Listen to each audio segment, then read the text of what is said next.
Bio- Biomoléculas orgánicas. Omar Manuel Torres Rueda, Biología Celular y Molecular. Fundamentos Químicos y Biológicos, Unidad 2. Biomoléculas orgánicas. Tutora Carolina Jaime, octubre 7 del 2018. Grupo 151009-45. Biomoléculas orgánicas.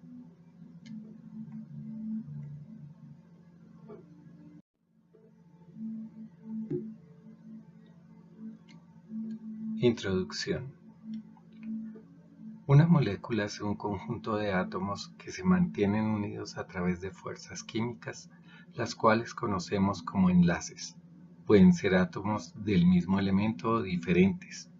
Los átomos que constituyen las biomoléculas son conocidos como bioelementos y los podemos clasificar en primarios y secundarios.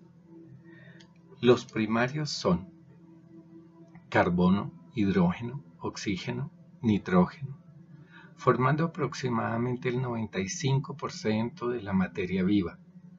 Los secundarios son azufre, fósforo, magnesio, calcio, sodio, potasio y cloro, representando así el 4.5% de la materia viva.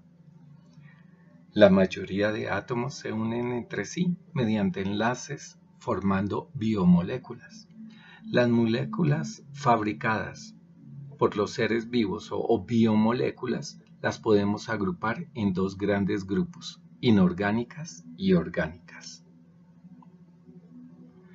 Biomoléculas inorgánicas se hallan en los seres vivos, pero no son exclusivas de ellos. Se dan en células autótrofas y son estas el agua y las sales minerales.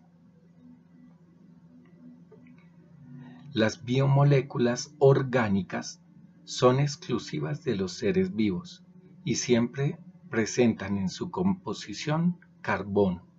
Se encuentran en todas las células y pueden ser glúcidos o carbohidratos, lípidos, proteínas y ácidos nucleicos.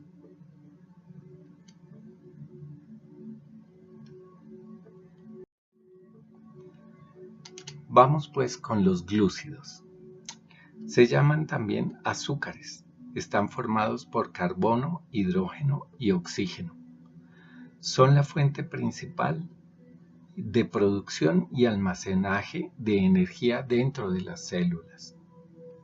Los más básicos son los monosacáridos, blancos de sabor dulce y solubles en agua.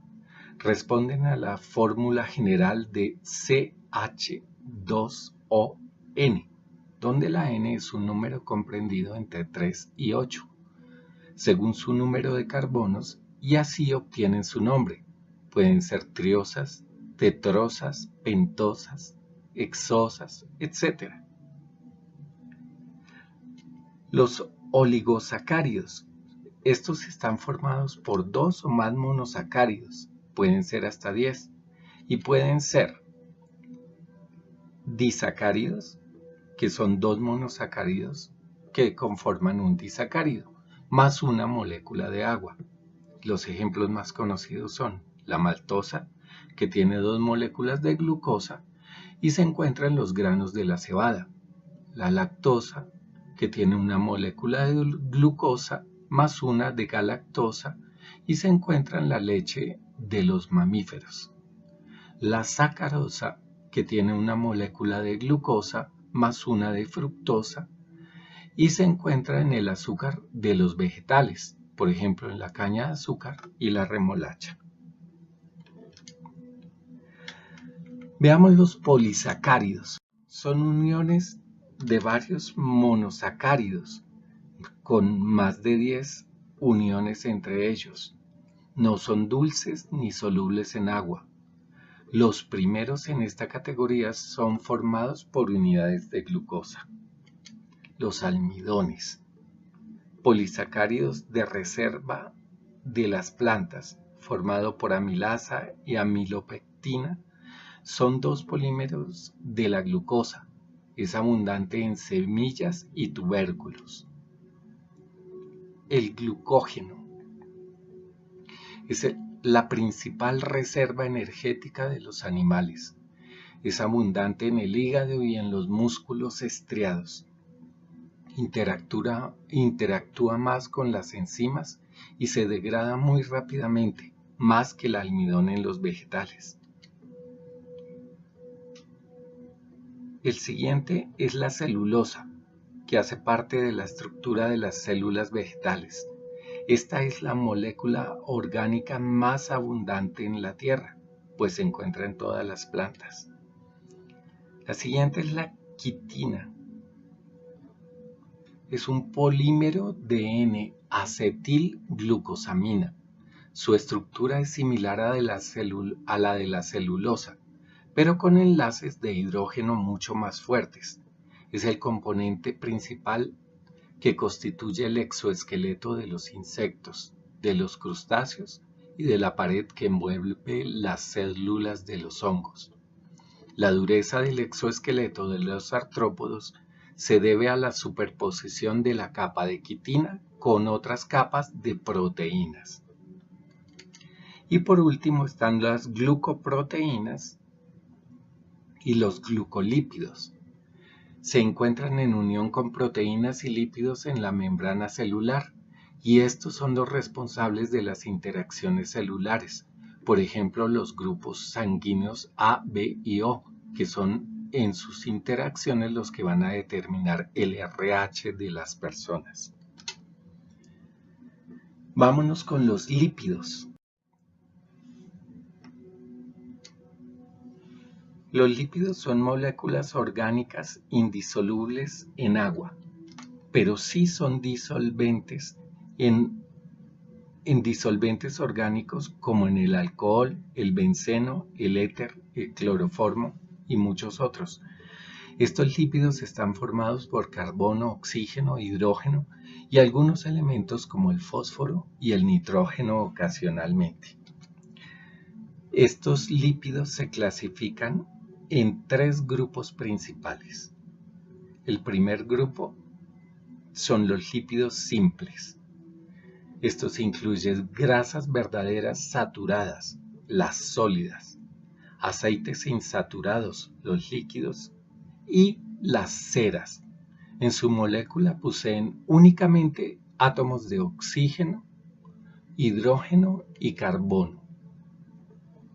El segundo grupo son los lípidos complejos.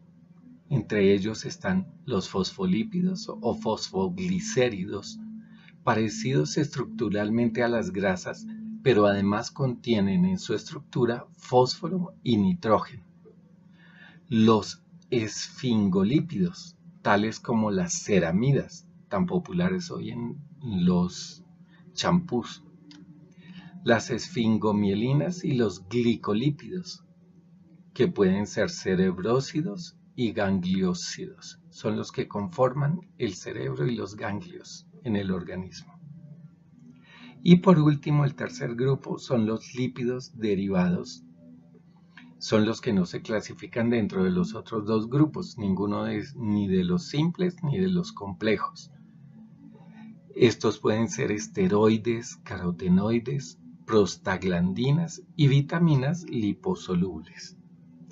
¿Qué función tienen los lípidos? Bueno, pues la función son 3 básicas: la reserva de energía, esta la tienen los ácidos grasos, los triacilglicéridos y las ceras. Hay otra función de función estructural, que la tienen los glicerofosfolípidos, los esfingolípidos y los esteroles. Y hay unos con funciones específicas, como son las hormonas y las vitaminas de composición lipídica. Estas, pues cada una de acuerdo a su composición y manejarán una de las funciones de las hormonas. Las proteínas. Las proteínas son polímeros de aminoácidos dispuestos en una secuencia lineal. las cuales están unidas entre sí a través de un enlace peptídico.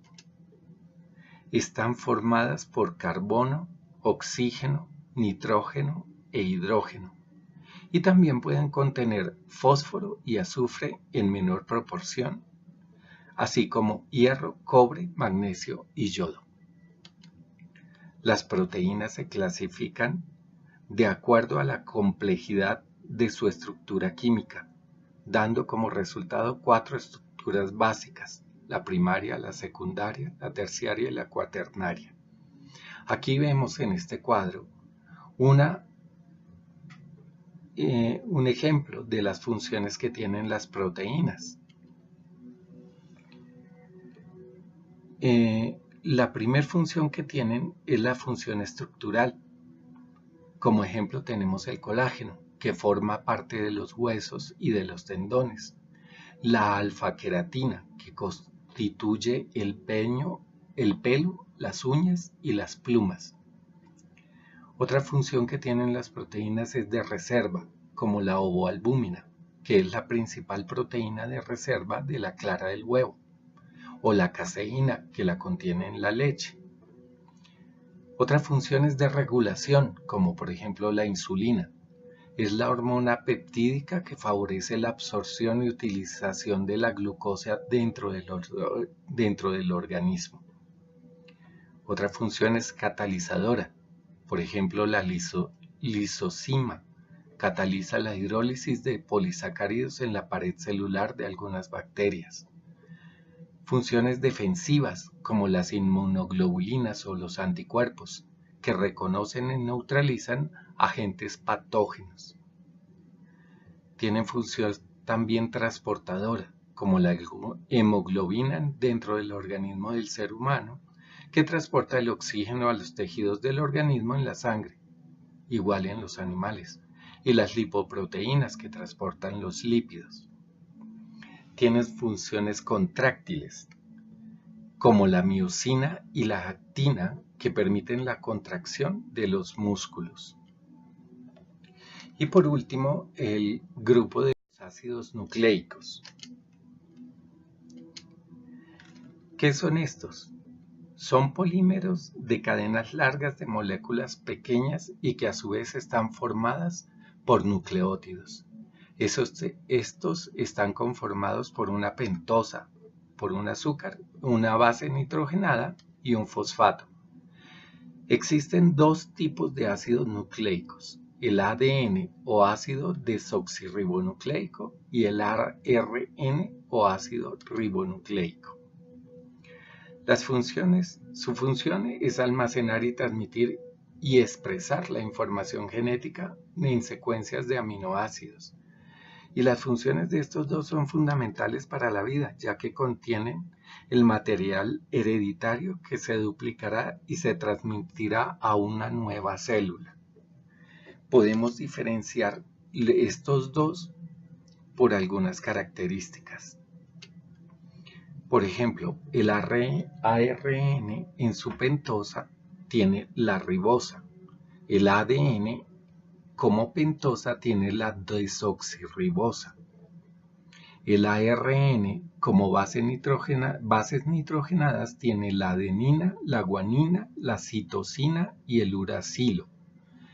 Y el ADN como bases nitrogenadas tiene la adenina, la guanina, la citosina y la timina. En sus cadenas de ADN, las cadenas de ADN, dentro del ARN solo hay una cadena de ADN. Dentro de las cadenas de ADN en el ADN se presenta una cadena doble. Estas son las grandes diferencias y básicas dentro de los ácidos nucleicos. Tenemos la bibliografía de donde hemos recuperado este material y algunas páginas de internet. Muchísimas gracias por su atención.